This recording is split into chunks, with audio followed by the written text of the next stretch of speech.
صلوا على خير البرية هاديا صلوا عليه وعزروه ووقروه والحمد لله الذي يهدي وما يهدي سواه ولا يعين وينصر. السلام علیکم۔ تمام قسم کی تعریفات حمد و ثنا اللہ رب العزت کے لیے لائق و زیبا ہے، جس کے قبض قدرت میں موت و حیات، عزت و ذلت، امیری اور غریبی، بیماری اور تندرستی اور ہر قسم کا نفع و نقصان ہے۔ بے شمار درود و سلام ہو محمد مصطفیٰ صلی اللہ علیہ وآلہ وسلم پر، جس کو اللہ رب العزت نے تمام جہان والوں کے لیے رحمت الہدایت بنا کر مبعوث فرمایا۔ اتنا درود و سلام ہو کہ اللہ رب العالمین ہم تمام لوگوں سے راضی ہو جائے۔ جیسا کہ ہم بار بار اس بات کو کہتے ہیں کہ سیرت کا پڑھنا جو ہے وہ عبادت میں شمار ہوتا ہے، تو بڑے اطمینان اور صبر کے ساتھ آپ اس کو سنیں۔ ابھی تک ہم نے پروفٹ صلی اللہ علیہ وسلم کی جو دعوت ہے، آپ پر وحی کا نزول شروع ہوا اور سورہ علق کی شروعات کی جو ورسز ہے وہ نازل ہوئی ہے، اور اس کے بعد آپ صلی اللہ علیہ وسلم کے اوپر کچھ دیر جو ہے وہ وحی کا جو سلسلہ ہے وہ رک گیا تھا۔ اب وحی آنا آپ کے اوپر بندش ہو گئی تھی کچھ دیر کے لیے، اور اس پہ ہم نے اختلافات بھی دیکھے کہ اس کا وقت کیا تھا، اور آپ صلی اللہ علیہ وسلم کا جی چاہتا تھا کہ پھر سے آپ صلی اللہ علیہ وسلم وحی کی آمد کا انتظار کرتے تھے، اور اس کی حکمت میں دیکھیے کہ اس کی حکمت یہ تھی کہ آپ صلی اللہ علیہ وسلم کے اوپر جو خوف طاری ہو گیا تھا پہلے وحی کے بعد، جیسا کہ آپ صلی اللہ علیہ وسلم خود حضرت خدیجہ رضی اللہ عنہا کے پاس آتے ہیں اور کہتے ہیں کہ مجھے خوف ہے کہ مجھے نقصان نہ پہنچ جائے، تو وہ دور ہو جائے اور دوبارہ وحی کی آمد کا آپ انتظار کریں۔ حضرت جابر بن عبداللہ انصاری رضی اللہ عنہ سے مروی ہے کہ نبی اکرم صلی اللہ علیہ وسلم نے بندش وحی کا جو تذکرہ ہے وہ کرتے ہوئے فرمایا تھا کہ ایک دن میں جا رہا تھا اور میں نے آسمان سے ایک آواز سنی، میں نے نظر اٹھائی تو وہی فرشتہ جو غار حرا میں میرے پاس آیا تھا زمین و آسمان کے درمیان کرسی پر بیٹھا ہوا تھا۔ میں اس منظر سے خوف میں آ گیا، گھر واپس آیا تو میں نے کہا مجھے کمبل اڑھاؤ، مجھے کمبل اڑھاؤ۔ تو حضرت خدیجہ نے آپ کو کمبل اڑایا، تو پھر اللہ تعالیٰ نے یہ آیت نازل فرمائی، یا ایھا المدثر، کہ اے لحاف میں لپیٹنے والے، اٹھیے اور ڈرائیے اور اپنے رب کی بڑائی بیان کیجیے اور اپنے کپڑے پاک رکھیے اور ناپاکی کو مت چھوئیے۔ تو اس کے بعد وحی کی جو آمد ہے وہ تیز ہو گئی، اور پھر مسلسل وحی کا جو سلسلہ ہے وہ شروع ہو گیا۔ مولانا صفی الرحمن مبارک پوری جو سیلڈ نیکٹر ہے اس کے مصنف ہے، وہ لکھتے ہیں کہ رہی یہ بات کہ وحی کتنے دنوں تک بند ہوئی، تو اس سلسلے میں ابن سعد نے ابن عباس رضی اللہ عنہ سے ایک روایت نقل کی ہے جس کا مفہوم ہے کہ یہ بندش چند دنوں کے لیے تھی، اور ساری پہلوؤں پر نظر ڈالنے کے بعد یہی راجع بلکہ یقینی بات معلوم ہوتی ہے۔ مطلب کئی روایات ہے، کچھ ہے کہ 2.5 سال ہے، کچھ 2 سال ہے، کچھ ہے کہ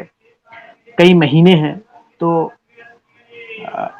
مولانا صفی الرحمن مبارک پوری فرماتے ہیں کہ تمام روایات پر نظر ڈالنے کے بعد یہی بات راجع ہے کہ وہ وحی جو بند ہوئی تھی وہ کچھ دنوں کے لیے بند ہوئی تھی، اور ایک مشہور ہے کہ آپ پر وہی جو سلسلہ بند ہے وہ 2.5-3 سال کی ہوئی تھی، تو ان کے بارے میں کہتے ہیں کہ یہ قطعاً صحیح نہیں ہے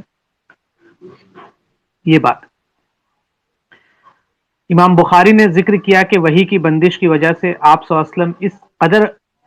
غمگین ہوئے کہ کئی بار بلند بالا پہاڑ کی چوٹیوں پر چڑھ گئے اور وہاں سے چھلانگ لگا دی، ایسا ان کو خیال آیا۔ لیکن جب کسی پہاڑ کی چوٹی پر پہنچتے تو وہاں سے چھلانگ لگائیں تو جبریل علیہ السلام نمودار ہوتے اور فرماتے کہ اے محمد صلی اللہ علیہ وسلم، آپ اللہ کے سچے رسول ہیں۔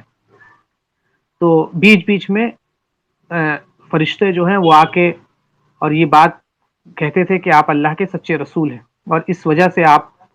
کے اندر جو اضطراب کی کیفیت تھی وہ تھم جاتی، اور آپ کے اندر دل میں جو ہے سکون طاری ہو جاتا، اور پھر وہ آپ واپس آ جاتے۔ تو یہ سلسلہ کچھ دن تک چلا، اور اس کے بعد جیسا کہ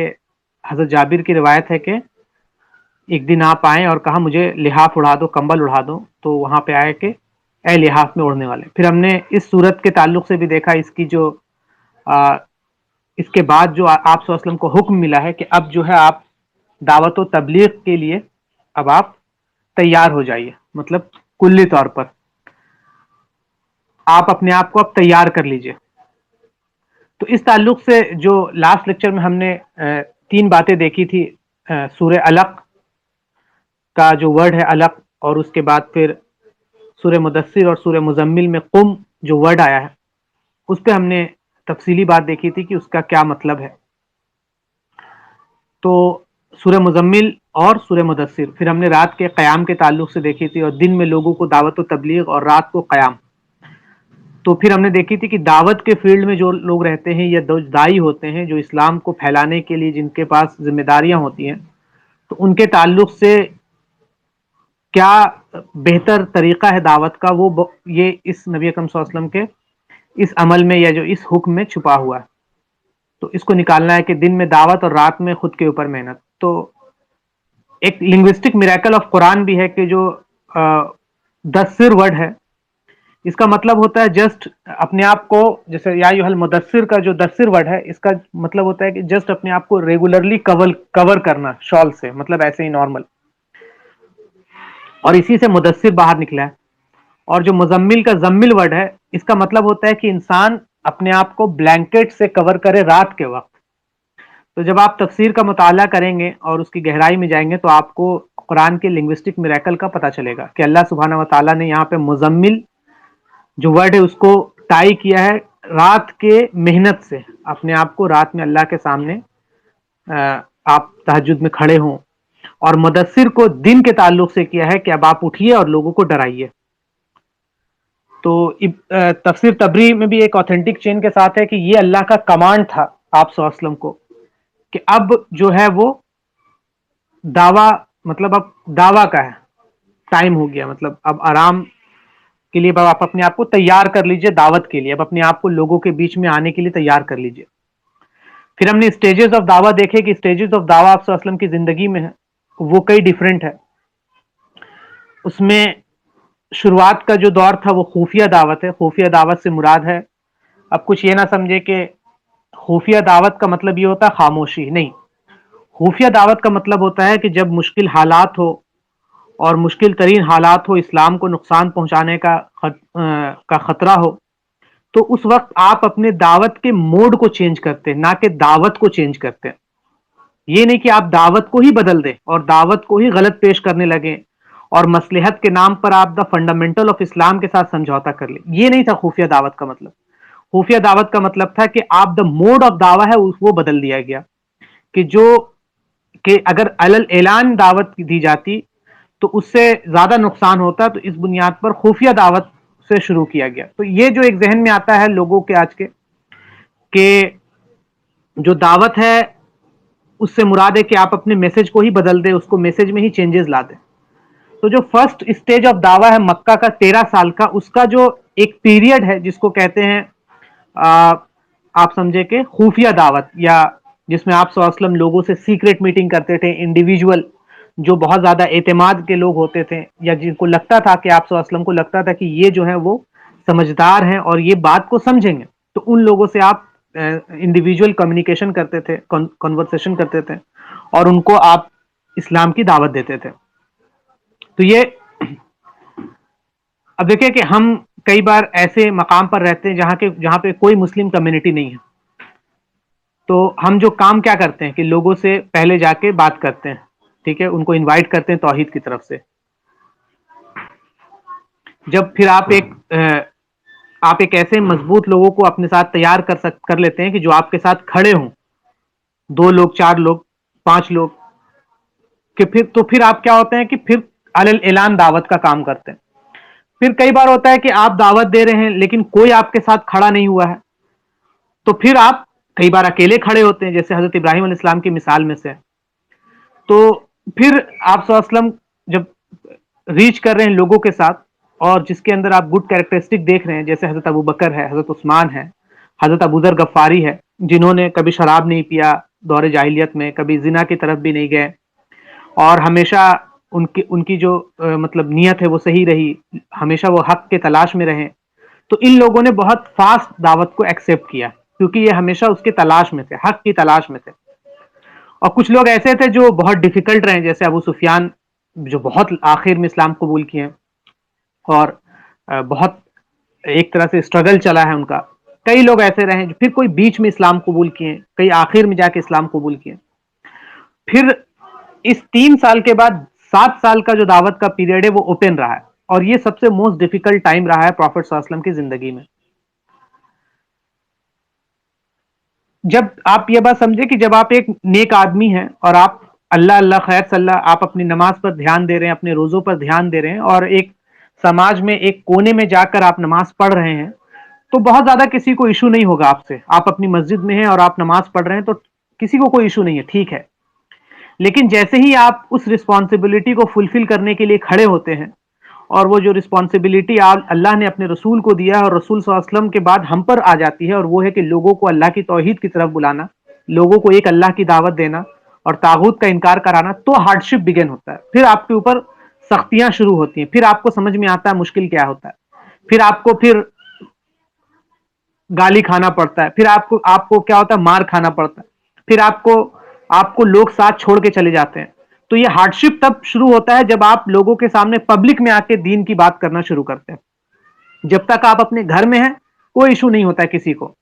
اور آپ دیکھیں کفار کو بھی اس سے کوئی ایشو نہیں ہوتا ہے کہ آپ گھر میں نماز پڑھیں یا روزہ رکھیں. لیکن جب آپ اسلام کی بات کرتے ہیں, توحید کی بات کرتے ہیں, تو یہی وہ پروسیس ہوتا ہے کہ ویک ایمان والے اور اسٹرانگ ایمان والوں کو ڈیوائڈ بھی کرتا ہے. دعویٰ سب لوگ کرتے ہیں کہ ہم اللہ کے دین کے دائی ہیں, ہم محمد صلی اللہ علیہ وسلم کے عاشقوں میں سے ہیں, جو ان سے محبت کرنے والے ہیں. لیکن جب ایسے وقت آپ کے اوپر نازل ہو جاتے ہیں جس میں آپ کو کوئی فیصلہ لینا ہوتا ہے علل اعلان, تو دس از دا ٹائم جب سپریشن ہوتا ہے ایمان والوں کا, اور وہ لوگ جو کمزور ایمان والے ہیں اور وہ لوگ جو ایمان میں مضبوط ہیں. ایک کمزور ایمان والے کے پاس بہت زیادہ ٹنس آف نالج ہو سکتا ہے, اس کے پاس پی ایچ ڈیز ہو سکتی ہے, ویسٹرن یونیورسٹی سے فارغ ہو سکتا ہے, بہت بڑے مدرسے سے فارغ ہو سکتا ہے, لیکن آپ دیکھیں گے کہ وہ اس کو آپ پائیں گے کہ آپ وہ ہندوؤں مشرکوں کے ساتھ سدبھاونا سمیلن میں کھڑا نظر آئے گا. آپ اس کو پائیں گے کہ میری کرسمس کہتا ہوا کرسچنس کے ساتھ ویسٹرن نیشن میں آپ کو پایا نظر آئے گا. آپ دیکھیں گے کہ وہ ہولی اور دیوالی کے تعلق سے اس کے دل میں ایک نرم گوشہ رہے گا. آپ دیکھیں گے کہ کفار کے ساتھ اس کے معاملات بہت مزیدار ہوں گے. تو یہ ڈفرینسیشن ہو جاتا ہے پبلک دعویٰ میں. پبلک دعویٰ میں ایک طرح سے چھٹنی کا دور شروع ہوتا ہے, اور یہی سب سے مشکل ترین کام ہوتا ہے کہ پبلک میں حق اور استقامت کے ساتھ, حق کو استقامت کے ساتھ بیان کرتے رہنا. پھر یہ 3 سال اور 10 سال مکہ میں رہا, اس کے بعد جو پھر 3 سال کا ایک اور دعویٰ مکہ میں رہا.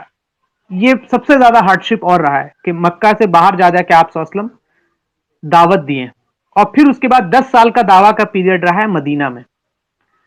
جس میں آپ صلی اللہ علیہ وسلم پھر مدینہ میں آپ کا جو دعوت کا کام رہا ہے. تو پورا یہ مکمل 23 سال کی جو زندگی ہو گئی آپ صلی اللہ علیہ وسلم کی, جس میں فرسٹ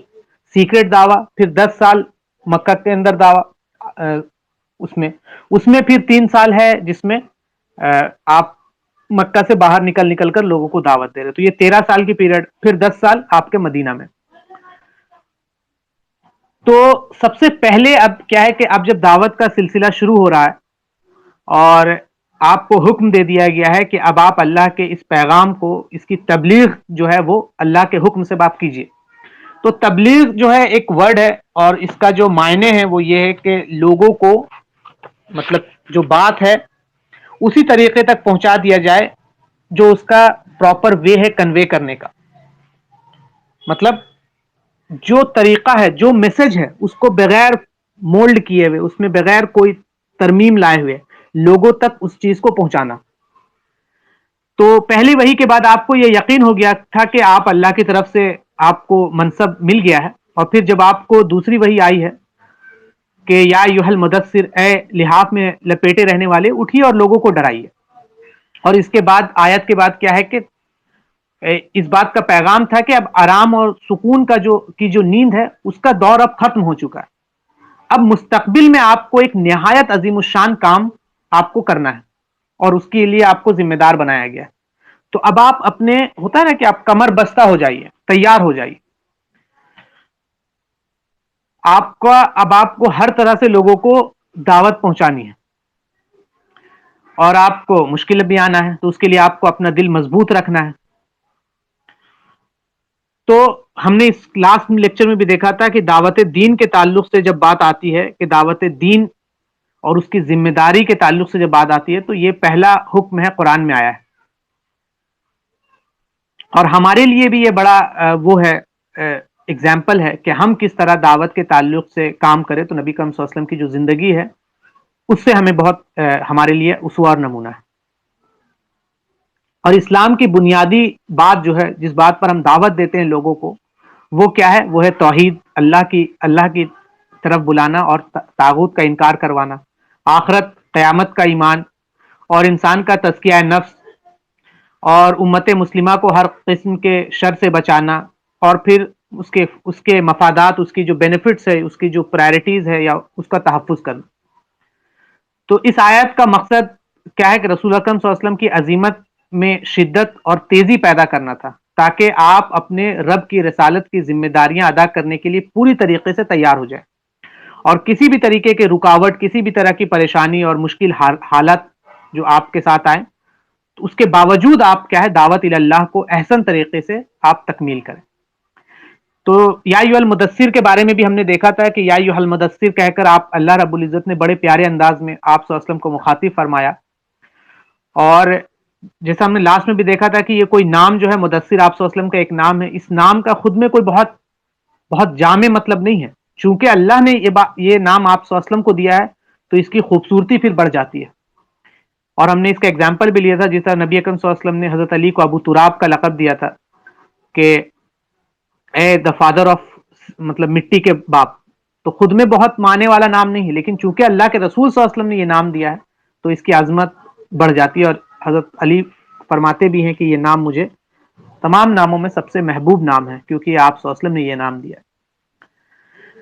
پھر وہی کے بندش کے بعد آپ صلی اللہ علیہ وسلم کو جو سب سے پہلا خطاب کیا گیا وہ صرف ڈرانے کا حکم کیا گیا، خوشخبری دینے کا نہیں کیا گیا کہ آپ خوشخبری بھی دیجیے، بلکہ ڈرائیے. اس کی طرف ایک بڑا لطیف اشارہ یہ ہے کہ آپ جو فریضہ رسالت ہے اس کی ادائیگی کے لیے ابھی آپ کو سخت محنت راستوں سے گزرنا ہے. اور ہم نے اس پہ بات بھی کی تھی کہ جب سوسائٹی بہت زیادہ اندھکار میں ہوتی ہے، بہت زیادہ غلاظت میں ہوتی ہے، تو وہاں پر آپ کو میٹھی میٹھی بات نہیں کرنا ہوتا، بلکہ وہاں پر آپ کو دو ٹوک بات کرنا ہوتا ہے اور بہت سیدھی بات کرنا ہوتا ہے کہ سوسائٹی ڈر جائے، خوف میں آ جائے. سوسائٹی کو ڈرانا، اس وقت ڈرانا ہوتا ہے، اور ڈرانا مطلب اہمیت ہوتا ہے. جیسے کہ کوئی آدمی جا رہا ہے اور اس کے سامنے آگ ہے،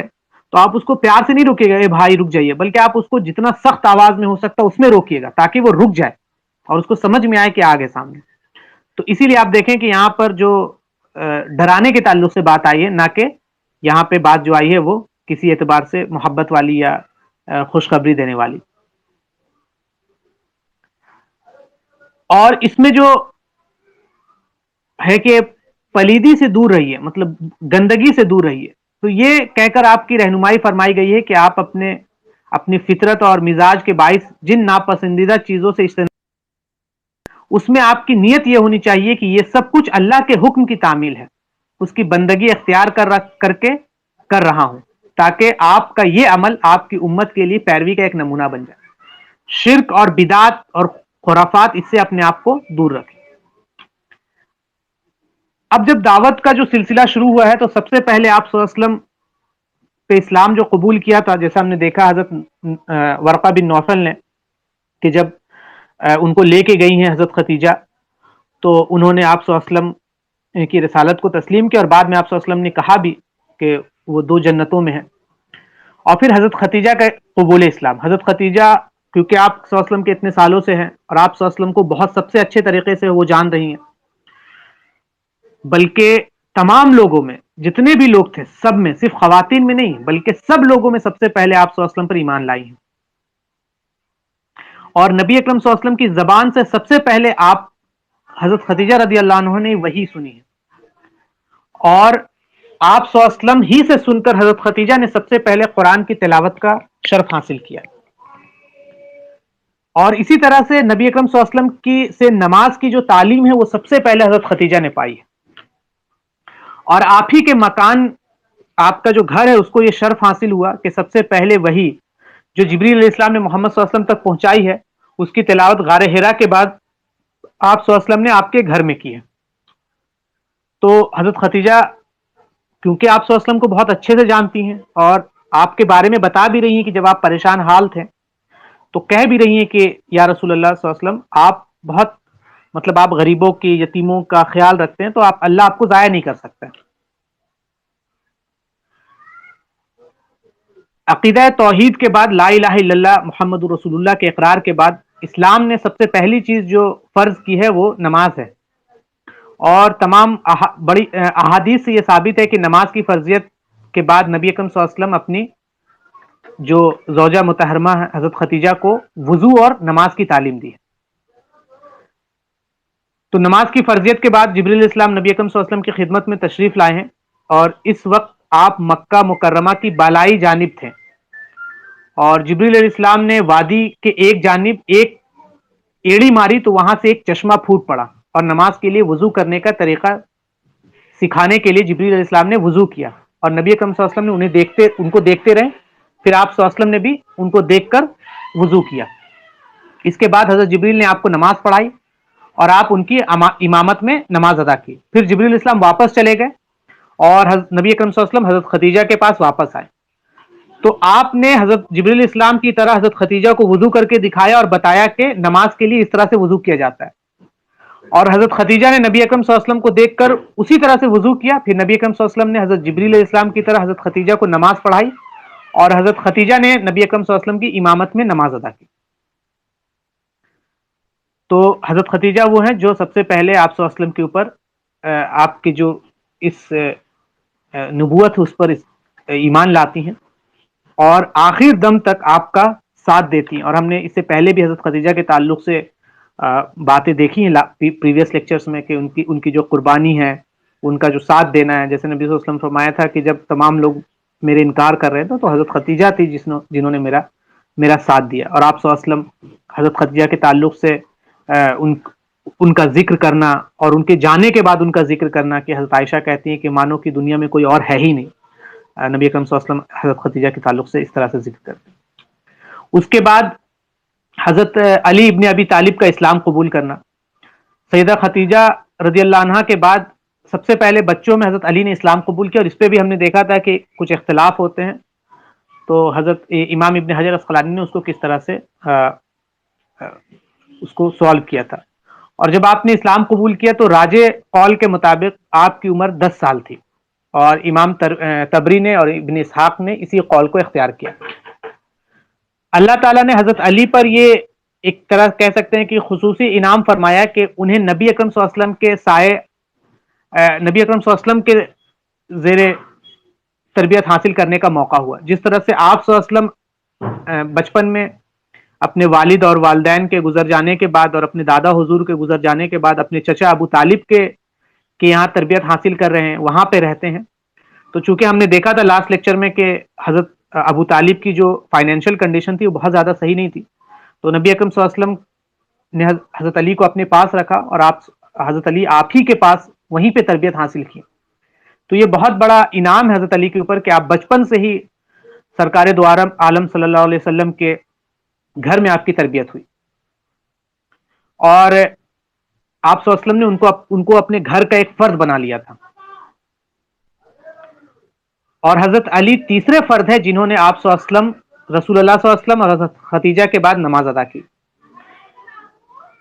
بعض اہل علم نے لکھا ہے کہ نماز ادا کرنے کے لیے نبی اکرم صلی اللہ علیہ وسلم مکہ کی وادیوں میں چلے جاتے تھے، اور حضرت علی ابن ابی طالب بھی اپنے والد، چچا اور ان ساری قوم سے چھپ کر، مطلب تمام لوگوں سے چھپ کر نبی اکرم صلی اللہ علیہ وسلم کے ساتھ جاتے تھے، پھر وہاں دونوں نماز ادا کرتے اور شام کو واپس آ جاتے۔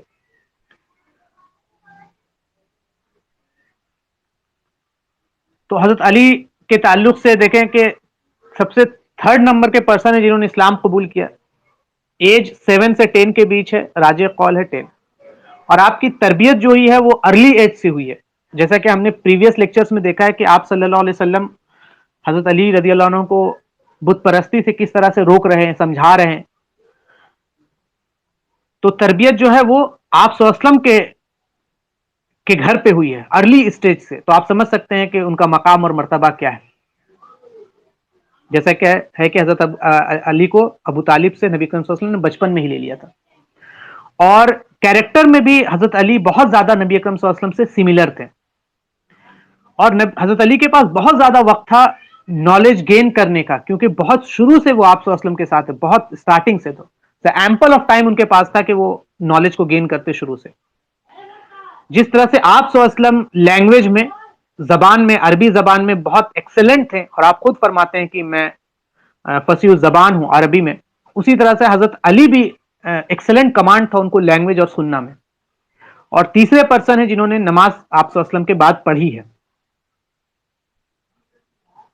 اور جوانی ہی کے اندر آپ کو فیصلے کی مطلب کی صلاحیت آپ کو حاصل ہو گئی ہے. اور پھر انشاءاللہ جب ہم حضرت علی کے تعلق سے الگ سے ڈسکس کریں گے تو اس میں حضرت علی کی پوری فضیلت ہم دیکھیں گے. اور پھر اپنے سب سے پیاری بیٹی حضرت فاطمہ رضی اللہ عنہا کا آپ نکاح کس سے کرتے ہیں؟ حضرت علی سے کرتے ہیں. تو آپ دیکھیں کہ ایک اہمیت کا حامل بھی ہے. اور حضرت علی کے تعلق سے ابن عباس رضی اللہ عنہ فرماتے ہیں کہ یہ طبرانی میں رپورٹڈ ہے کہ میں اللہ ہیو مرسی، اللہ کی رحمت ہو ابو الحسن پہ، مطلب حضرت علی رضی اللہ عنہ پہ، میں اللہ کی قسم کھاتا ہوں کہ he was the banner of guidance. حضرت علی کیا ہے؟ بینر آف گائیڈنس ہے، اور تقوی رکھنے والے لوگوں کا وہ ایک طرح سے کارواں ہیں. اور وزڈم کے وہ مطلب ایک طرح سے کہہ سکتے ہیں کہ وزڈم کا ایک پہاڑ کہہ سکتے ہیں، یا وزڈم کے مالک ہیں، اور نیک کام کرنے کا پہاڑ ہے، اور وہ روشنی ہے جس سے کوئی انسان اندھیرے سے نکل کر، مطلب جس سے کوئی انسان اندھیرے میں ٹریول کرتا، وہ روشنی حضرت علی ہے. اور وہ لوگوں کو اسلام کی طرف، آخرت کی طرف بلانے والے ہیں، اور قرآن کے اسکالر ہیں، اور قرآن کے کریکٹ انٹرپریٹیشن کو سمجھنے والے ہیں، اور اس کے ساتھ جمنے والے ہیں. اور he was attach to the means of guidance, اور وہ قرآن و سنت سے چپٹے رہنے والے ہیں. انجسٹس، ظلم، جبر، اس کے خلاف کھڑے ہونے والے ہیں. اور وہ ان تمام میں بیسٹ ہیں جنہوں نے اسلام قبول کیا اور تقوی اختیار کیا، اور وہ لیڈر ہیں ان تمام کے. موسٹ مطلب آپ کہہ سکتے ہیں کہ موسٹ پائس ہیں، عدل کو قائم کرنے والے ہیں، انصاف کو قائم کرنے والے ہیں، اور موسٹ سکسیسفل لیکچرر، سب سے بہترین تقریر کرنے والے ہیں آپ صلی اللہ علیہ وسلم کے بعد. اور آپ جو ہے وہ دونوں قبلے میں نماز پڑھنے والے ہیں، دونوں طرف، مطلب ایک طرف جیروسلم اور مکہ کی طرف. اور وہ بیسٹ وومن جو ہیں حضرت فاطمہ اس کے شوہر ہیں، اور ان کے باپ ہیں جو ناتی ہیں حضرت حسن اور حسین، جو جنت کے سردار ہیں. نہ میں ان کے جیسا کسی کو دیکھا ہوں، نہ آگے دیکھوں گا until the day of judgment. اور اللہ کی لعنت ہو ان پر جنہوں نے حضرت علی کے اوپر لعن تان کی. تو ابن عباس اور بھی تمام انشاءاللہ جب ہم آگے دیکھیں گے دوسرے صحابہ کے بارے، ان کے تعلق سے بھی بیان کیے، تو یہاں پر حضرت علی کے تعلق سے انہوں نے یہ فضائل بیان کیے. اور ہم دیکھیں گے بھی ابھی حال فی الحال میں ایک بات گزری ذہن سے کہ آپ صلی اللہ علیہ وسلم مکی دور میں ہی حضرت علی کے ساتھ آپ صلی اللہ علیہ وسلم جاتے تھے مکہ میں، اور حضرت علی کے اوپر آپ صلی اللہ علیہ وسلم کھڑے ہوتے تھے تو حضرت علی کہتے تھے کہ مجھے بہت زیادہ بوجھ لگتا تھا، تو میں نبی اکرم صلی اللہ علیہ وسلم کے کاندھے پہ کھڑا ہوتا تو ایسا معلوم ہوتا کہ میں آسمان تک چلا جا رہا ہوں. اور پھر ہم دونوں کعبے کے اوپر رکھے ہوئے پیتل کے بت اتارتے اور اس کو توڑتے، اور پھر واپس چلے جاتے تاکہ ہمیں کوئی دیکھ نہ لے. تو شروعات میں مکے زندگی میں بھی دیکھیں یہاں پر کہ بت کو توڑنے کا جو کام ہے، اور حضرت علی کو ہی اللہ کے جو بت شکن بھی کہا جاتا ہے. اس کے بعد حضرت علی کے بعد جو اسلام قبول کیا ہے وہ زید بن حارثہ،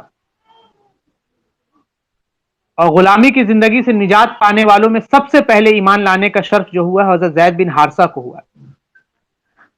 حضرت زید نبی اکرم صلی اللہ علیہ وسلم کے آزاد کردہ غلام تھے، اور انشاءاللہ تعالی ان کے بارے میں ہم الگ سے ایک لیکچر دیکھیں گے کہ یہ غلام تھے. اس کے بعد پھر ان کے گھر والے آتے ہیں، لیکن یہ جانے سے انکار کرتے تھے. انشاءاللہ اس پہ ہم تفصیلی گفتگو دیکھیں گے اور ان کی پرسنالٹی کو دیکھیں گے. اور آپ صلی اللہ علیہ وسلم کو بہت زیادہ محبوب تھے حضرت زید, اور اسی وجہ سے حضرت عمر رضی اللہ عنہ کے تعلق سے بھی آتا ہے کہ وہ اپنے بیٹے سے زیادہ حضرت زید کے بیٹے کو سیلری دیتے تھے, جبکہ وہ عمر میں چھوٹے تھے اور اسلام لانے میں بھی لیٹ تھے. وہ اسی وجہ سے کہ وہ کہتے تھے کہ نبی اکرم صلی اللہ علیہ وسلم کو حضرت زید بن حارثہ بہت محبوب ہے, اسی لیے مجھے ان کا بیٹا زیادہ محبوب ہے اپنے بیٹے سے زیادہ, کیونکہ آپ صلی اللہ علیہ وسلم کو زیادہ محبوب تھے وہ.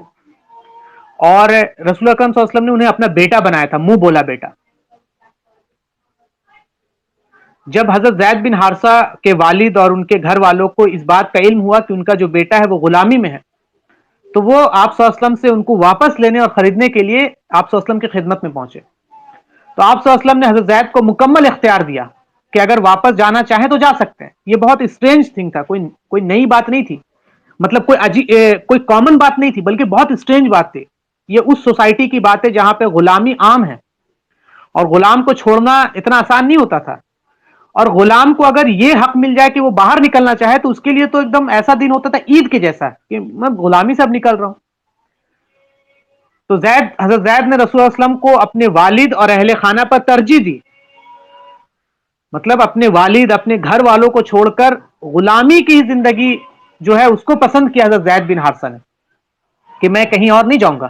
تو یہ بات کی بھی مثال ہے کہ نبی اکرم صلی اللہ علیہ وسلم کا اخلاق کس قدر ہے کہ ایک غلام اس سوسائٹی میں جہاں غلاموں کے کوئی رائٹس نہیں ہے, غلاموں کو کوئی عزت نہیں ہے, غلاموں کی بہت بہت بری حال ہے, غلام پریشان ہے اور غلام چاہتے ہیں کہ ان کو کوئی آزادی دلا دے. اس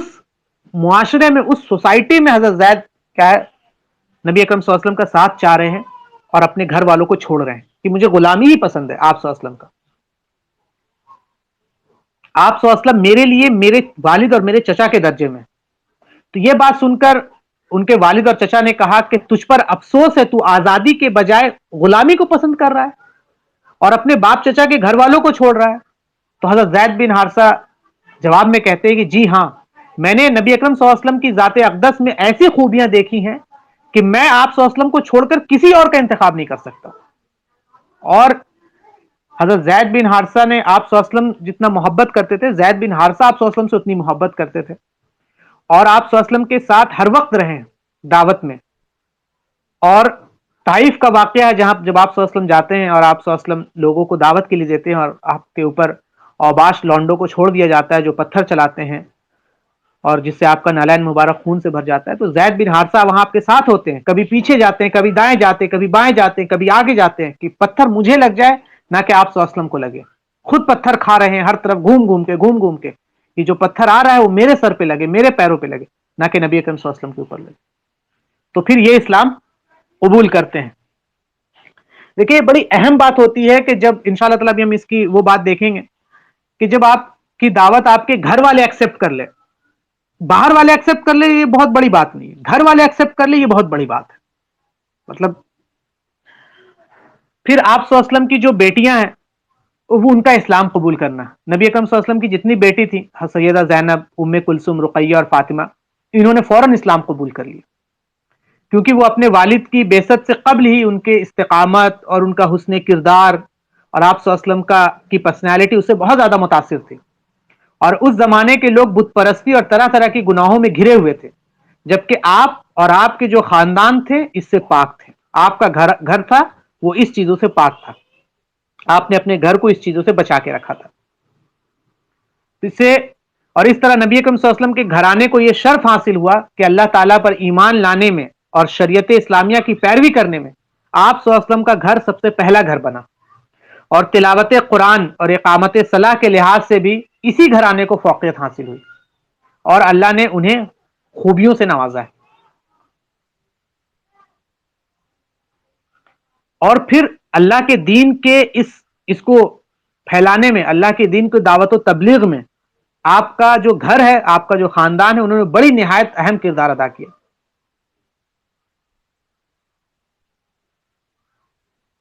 اب کچھ خصوصیات و امتیازات جو ہے آپ کے گھر کا وہ اس طرح سے ہے کہ غار ہرا کے بعد آسمانی وحی کی سب سے پہلی تلاوت آپ کے گھر میں ہوئی ہے, قبول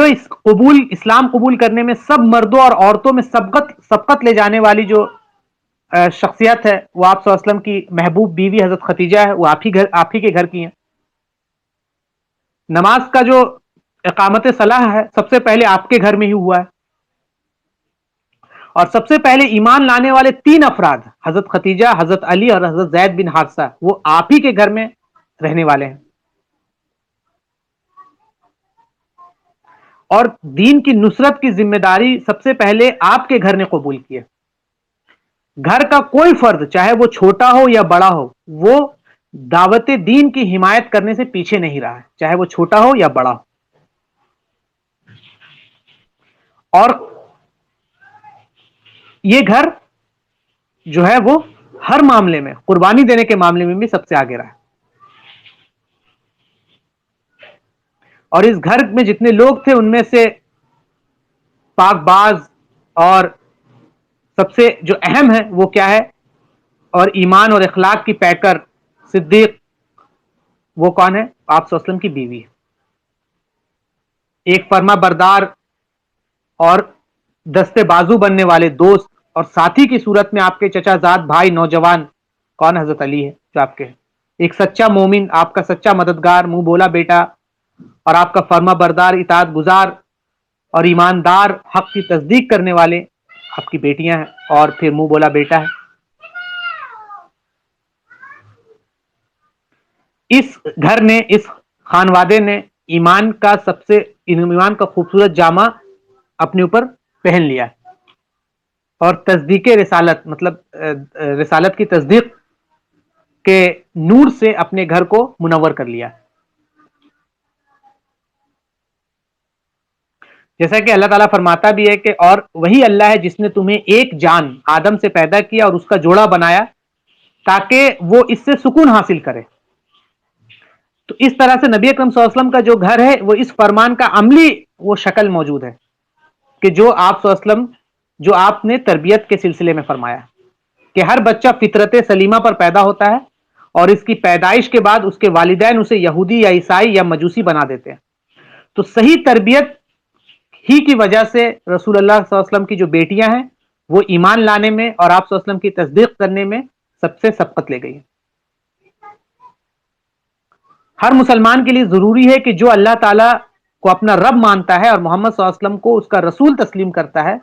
وہ اپنی معاشرتی زندگی میں اعلیٰ مطلب کیریکٹرسٹک اختیار کرے، شرعی احکام کو بجا لانے میں تیزی دکھائے، دینی فرائض پر عمل کرنے کے لیے اپنے گھر کو ایک مثالی اور آئیڈیل گھر بنائے۔ اور اسلام کے سوسائٹی کو بنانے کے لیے جو دا ویری فاؤنڈیشن جو چیز ہے وہ کیا ہے کہ ایک اچھا گھر ہے، اور اس کی شروعات کیا ہوتی ہے؟ اچھا گھر، اچھی بیوی، اچھے بچے۔ تو جب اچھی بیوی اور اچھے بچے ہوں گے تو اچھا گھر بنے گا، اور وہ ایک گھر ہوگا جو اسلامی سوسائٹی کو قائم کرنے میں ایک فاؤنڈیشن اسٹون یا کہہ سکتے ہیں سیل کا کام کرے گا۔ بغیر اچھا گھر ہوئے سوسائٹی نہیں بن سکتی۔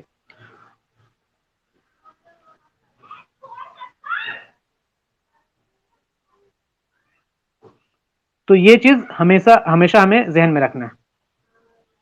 اور ایک بچے جیسا حضرت علی کے قبول اسلام میں سبقت لے جانے میں اس جانب اشارہ کرتا ہے کہ جو قوم کے نونہال ہوتے ہیں، جو چھوٹے ہوتے ہیں، جو ابھی سیکھ رہے ہوتے ہیں، جو پڑھ رہے ہوتے ہیں، ان کو دعوت دین کی ضرورت ہوتی ہے۔ ہم کرتے کیا ہے کہ ان پر فوکس نہیں کرتے، ان کو بہت زیادہ دعوت دین کی ضرورت ہوتی ہے۔ نئی نسل کی تربیت کا ہمیں خاص اہتمام کرنا چاہیے۔ اس تعلق سے علماء فرماتے ہیں کہ 0 سے لے کے 7 پیریڈ کا جو ایج ہوتا ہے 7 سال کا، اس میں آپ کا بچہ آبزرو موڈ میں رہتا ہے۔ اس کو آپ بہت زیادہ لیکچر مت دیجیے، وہ اس کو سمجھ میں نہیں آئے گا، بلکہ آبزرو کیجیے۔ وہ آبزرو موڈ میں رہتا ہے، آپ اس کے سامنے کام کیجیے، آپ اس کے سامنے دین کی بات کیجیے، آپ اس کے سامنے قرآن پڑھیے، آپ اس کے سامنے نماز پڑھیے، آپ اس کے سامنے دعا مانگیے، آپ اس کے سامنے حرام سے دور رہیے، آپ اس کے سامنے کفر بالطاغوت وہ کیجیے، آپ اس کے سامنے موجودہ جو غلاظت ہے، سیکولرزم، فیمنزم، ان چیزوں سے دور رہیے۔ تو وہ بچہ آبزرو کرے گا اس 7 سالوں میں۔ پھر وہ آبزرویشن کے بعد پھر اس کے ذہن میں وہ چیز چلے گا. تو جب وہ بڑا ہوگا تو اس کو سکھانے کی آپ کو ضرورت نہیں ہے، بلکہ وہ سمجھ جائے گا کہ یہ چیز آئے گی تو یہ کرنا ہے. جیسے آپ کی جاب چلی گئی، آپ پریشان حال ہے، تو آپ گھر پہ آ کے کیسے ریئیکٹ کرتے ہیں؟ تو بچہ وہ دیکھتا آبزرو کرتا ہے. آپ جب گھر سے آتے ہیں، آفس سے آتے ہیں، تو گھر میں آپ کیسے ریئیکٹ کرتے ہیں، کیسے انٹری لیتے ہیں، آپ سلام کرتے ہیں، آپ کا نماز کا کیا اہتمام ہے گھروں میں، آپ کے گھر کی عورتوں کا پردے کا کیا معاملہ ہے. یہ سب بچے آبزرو کرتے ہیں، وہ دیکھتے ہیں. اگر ماں پردہ کرنے والی ہے، نقاب سے محبت کرتی ہے، بغیر نقاب کے چاہے کتنا اہم کام ہو باہر نہیں نکلتی ہے، تو اس گھر کے بچوں کو بھی پردے سے محبت ہوتی ہے بچپن سے ہی. آپ کو ٹیچ کرنے کی ضرورت نہیں ہے، آپ کو موٹیویشنل لیکچر دینے کی اس کو ضرورت نہیں ہے. تو یہ جو اس لیے اہمیت ہے کہ ہمیں نئی نسل کی تربیت کا خاص اہتمام کرنا چاہیے، تاکہ وہ صحیح راستے سے گزر کر اسلامی معاشرہ اور اسلامی حکومت اور اسلامی سوسائٹی کو قائم کرنے میں اپنا کردار ادا کر سکے. اس تعلق سے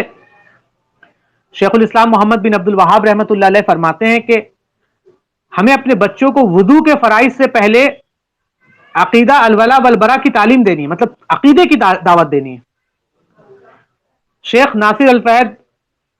اللہ تعالیٰ ان کی رہائی آسان کرائے، ان کی اہلیہ ہے، وہ فرماتی ہیں کہ ہمیں اپنے بچوں کو عقیدے کی جو کتاب ہے، کتاب التوحید ہے، الاصول الثلاثہ، ان کو یاد کروانا چاہیے، تاکہ ہمارے بچے کا جو عقیدہ ہے وہ مضبوط رہے توحید کے تعلق سے. اسلامی دعوت کے نقطۂ آغاز میں ایک خاتون سیدہ خدیجہ اور ایک آزاد کردہ غلام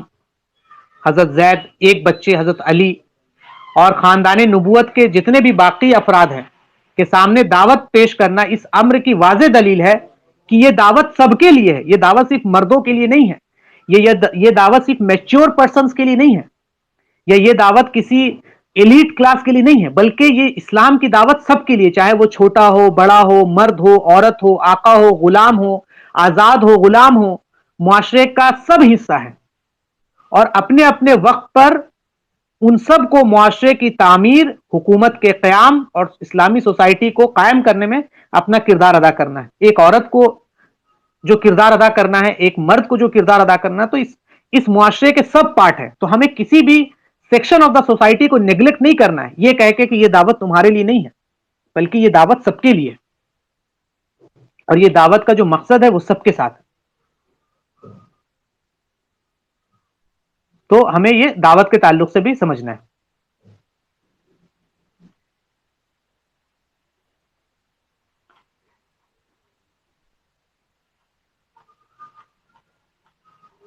اس کے بعد اسلام قبول کرنے میں جو نام آتا ہے وہ آتا ہے حضرت ابوبکر صدیق رضی اللہ عنہ کا، کہ اس کے بعد آپ اسلام میں داخل ہوتے ہیں. مرد میں سب سے پہلے حضرت ابوبکر صدیق جو ہے وہ نبی اکرم صلی اللہ علیہ وسلم پر ایمان لاتے ہیں، اور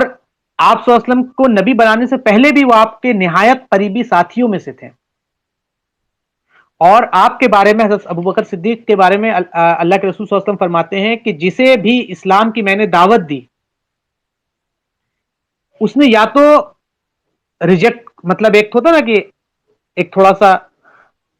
مشکل یا انتظار کروانا یا سمجھنے کی کوشش کرنا، یہ تمام کام نہیں ہوا صرف ابوبکر صدیق کو. میں نے انہیں جیسے ہی دعوت دی، بنا لیٹ کیے، بنا سوال پوچھے، کچھ نہیں، انہوں نے اس کو قبول کر لیا. اور ابوبکر صدیق رضی اللہ عنہ جو ہے نبی اکرم صلی اللہ علیہ وسلم کے ایک ساتھی بھی ہیں، اور آپ کے حسنات میں ایک بہترین عطیہ بھی. آپ کا اسلام لانا کوئی ایک فرد کا اسلام لانا نہیں تھا، بلکہ آپ قوم کا اسلام لانا کے برابر تھا. جیسا کہ ابن اسحاق نے ذکر کیا ہے کہ ابوبکر صدیق قریش میں بڑی قدر و منزلت کی نگاہ سے دیکھے جاتے تھے. مطلب حضرت ابوبکر صدیق کا ایک بڑا مقام تھا، لوگ بڑی عزت کے ساتھ ان کو دیکھتے تھے، اور آپ بڑے نرم مزاج تھے، اور اپنی قوم میں نہایت ہر دل عزیز تھے اور محبوب شخصیت تھے.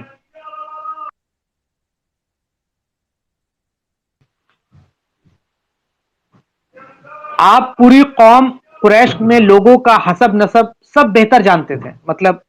انشاءاللہ جب ہم دیکھیں گے، جب دعوت شروع ہوتا ہے، جب آپ صلی اللہ علیہ وسلم دوسرے قبیلے کے لوگوں کو دعوت دیتے ہیں، تو حضرت ابوبکر صدیق تمام لوگوں کے حسب نسب، مطلب ہر قوم کے حسب نسب بہت اچھے سے جانتے تھے، اور قریش کے نسب کی خوبیوں کو اور اس کے خامیوں کو اچھی طرح سے سمجھتے تھے۔ آپ اعلی اخلاق کے مالک اور سخاوت کرنے والے تاجر تھے۔ آپ کی قوم کے لوگ آپ کے علم و نظر، تجارت اور حسن کردار کی وجہ سے آپ سے محبت کرتے تھے اور کثرت سے آپ کے پاس آتے تھے، ملتے تھے، جلتے تھے۔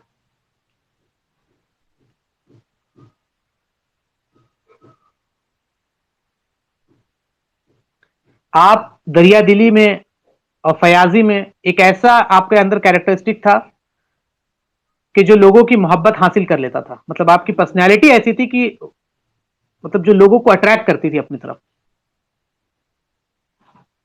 اسی لیے حضرت ابوبکر صدیق جو ہیں وہ قریش کے ایک محبوب شخصیت میں سے تھے۔ حضرت ابوبکر صدیق لوگوں سے اور لوگ حضرت ابوبکر صدیق سے محبت کرتے تھے۔ ان کے تعلق سے نبی اکرم صلی اللہ علیہ وسلم فرماتے ہیں کہ میری امت کے لیے، میری امت کی سب سے زیادہ مہربان اور رحم کرنے والا شفیق کوئی اگر ہے تو حضرت ابوبکر صدیق۔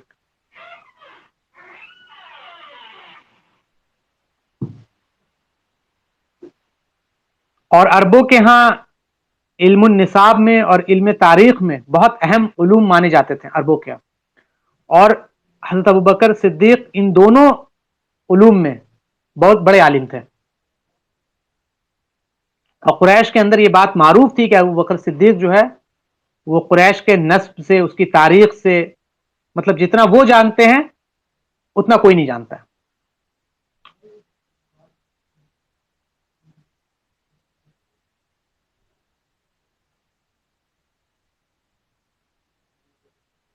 اور مکہ میں محنت مزدوری کرنے والا طبقہ بھی موجود تھا اور مالدار طبقہ بھی موجود تھا، جیسے سوسائٹی میں ہوتا ہے۔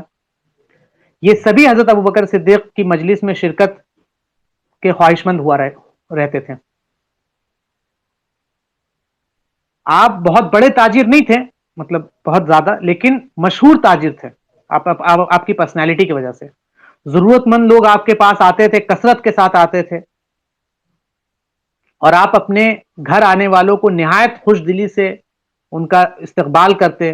اور آپ بڑے مہمان نواز تھے، نرم طبیعت کے مالک تھے۔ مہمانوں کی آمد سے آپ خوش ہو جاتے تھے اور محبت سے ان کے ساتھ محبت والا سلوک کرتے تھے۔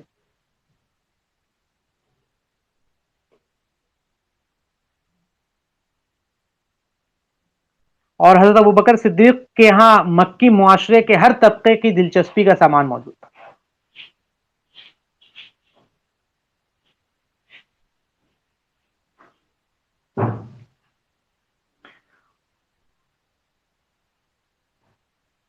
اور اس کے بعد پھر کیا ہے کہ جب آپ اسلام کی دعوت کے لیے تیار ہوئے، ایکٹیو ہوئے، تو اچھے اور ممتاز لوگوں کی ایک جماعت نے آپ کی دعوت کو قبول کر لیا۔ ان میں حضرت عثمان، ان کی عمر جب اسلام قبول کی تو 34 ایئر تھی۔ عبد الرحمن بن عوف، اس وقت ان کی عمر 30 سال تھی۔ حضرت سعد بن ابی وقاص، اس وقت ان کی عمر 17 سال تھی۔ حضرت زبیر بن عوام، اس وقت ان کی عمر 12 سال تھی۔ حضرت طلحہ، ان کی عمر اس وقت 13 سال تھی۔ اور حضرت ابوبکر صدیق کی محنت کا سب سے پہلا پھل جو ہے وہ یہی 5 نوجوان۔ آپ نے انہیں اسلام کی دعوت دی اور انہوں نے فوراً قبول کر لیا، اور ایک ایک کر کے آپ صلی اللہ علیہ وسلم کی خدمت میں سب کو لے کے آئے، اور آپ صلی اللہ علیہ وسلم کے سامنے یہ لوگ ایمان لائے۔ اور یہی وہ ابتدائی پلر ہیں دعوت، جن پر دعوت دین کی عمارت بنی ہے۔ آپ سمجھ لیں کہ یہ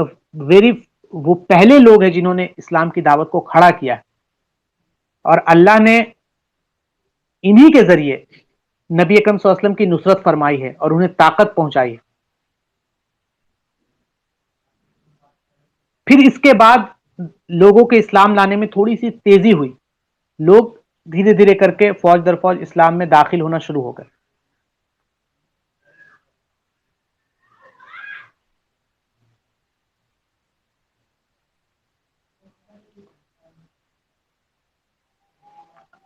اس میں جتنے بھی لوگ تھے وہ سب اسلام کے داعی تھے۔ ان کی تعداد کم ہونے کے باوجود انہوں نے رسالت کی حفاظت کی اور ایک عظیم لشکر کی طرح دعوت کا کام کیا، اور اس میدان میں کوئی ان سے آگے نہ بڑھ سکا، اور ان جیسا کردار نہ کوئی ادا کر سکا ہے نہ کوئی کر سکے گا، اور اسلام کی تاریخ میں ان جیسی کوئی ایگزامپل ہمیں نہیں ملتی۔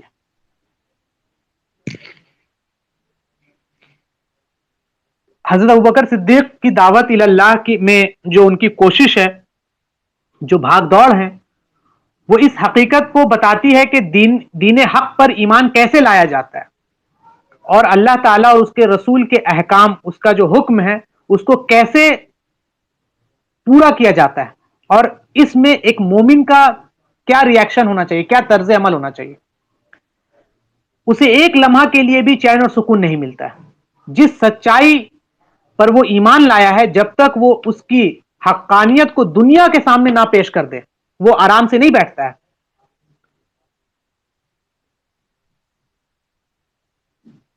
اور اس کے اندر یہ جو خواہش پیدا ہوتی ہے، وہ کوئی جذباتی خواہش نہیں ہوتی ہے، یا کوئی ٹیمپروری فیلنگ نہیں ہوتی ہے کہ بس ایک دن جوش میں آیا، دین کی دعوت کرتے ہیں، اور اگلے دن جوش ختم ہو گیا اور ختم نہیں۔ یا کوئلے کی راکھ کی طرح نہیں ہے، یا سمندر کی جھاگ کی طرح نہیں ہے کہ جھاگ آیا ختم ہوا، نہیں، ایسا نہیں ہے، بلکہ ایک کنٹینیوس پروسیس ہے۔ اور حضرت ابوبکر صدیق کا یہ جو دینی جذبہ ہے، یہ آخری سانس تک باقی رہا، اور اس میں کبھی بھی کسی بھی لمحہ کبھی نہ کمی ہوئی ہے، نہ کوئی کمزوری ہوئی ہے، نہ کوئی اکتاہٹ پیدا ہوئی ہے۔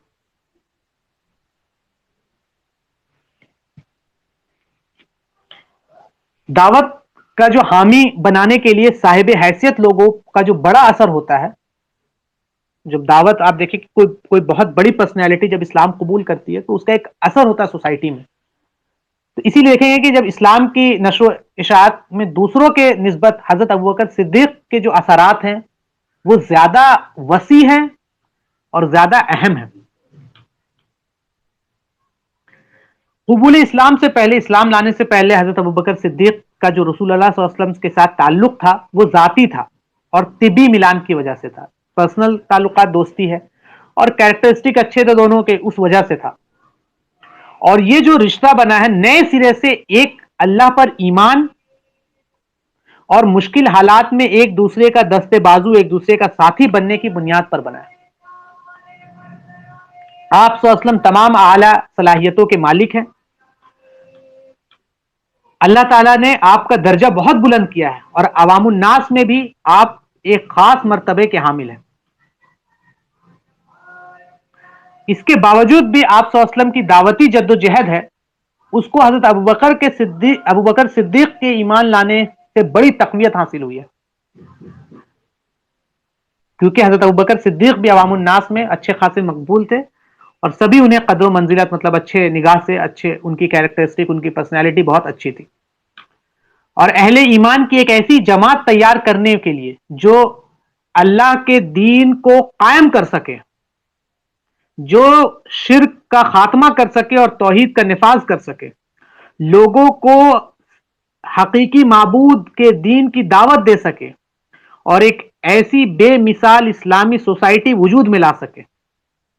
اس مقصد کے لیے قابل ترین پرسنالٹی کا انتخاب کر کے انہیں انفرادی طور پر رازداری کے ساتھ دعوت کا کام جاری رہا، کہ کچھ ایسے لوگوں کو دعوت دی گئی جس کا نام لیا گیا اوپر، پھر ان پہ پرسنل محنت کی گئی، اور پھر یہ خفیہ طور پر یہ کام، یہ جو ہے وہ جاری رہا۔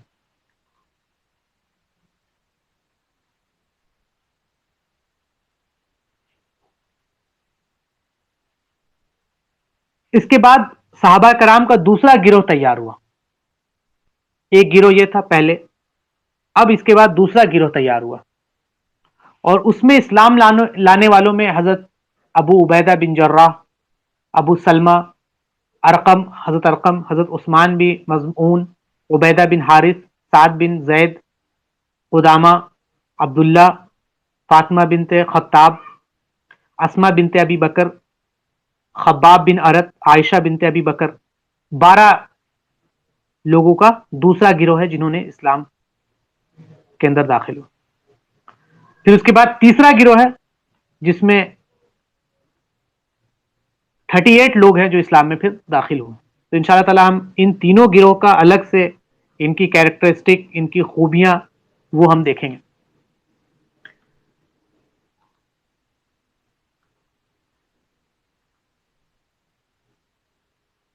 اللہ تعالیٰ سے دعا ہے اللہ تعالیٰ ہم تمام لوگوں کو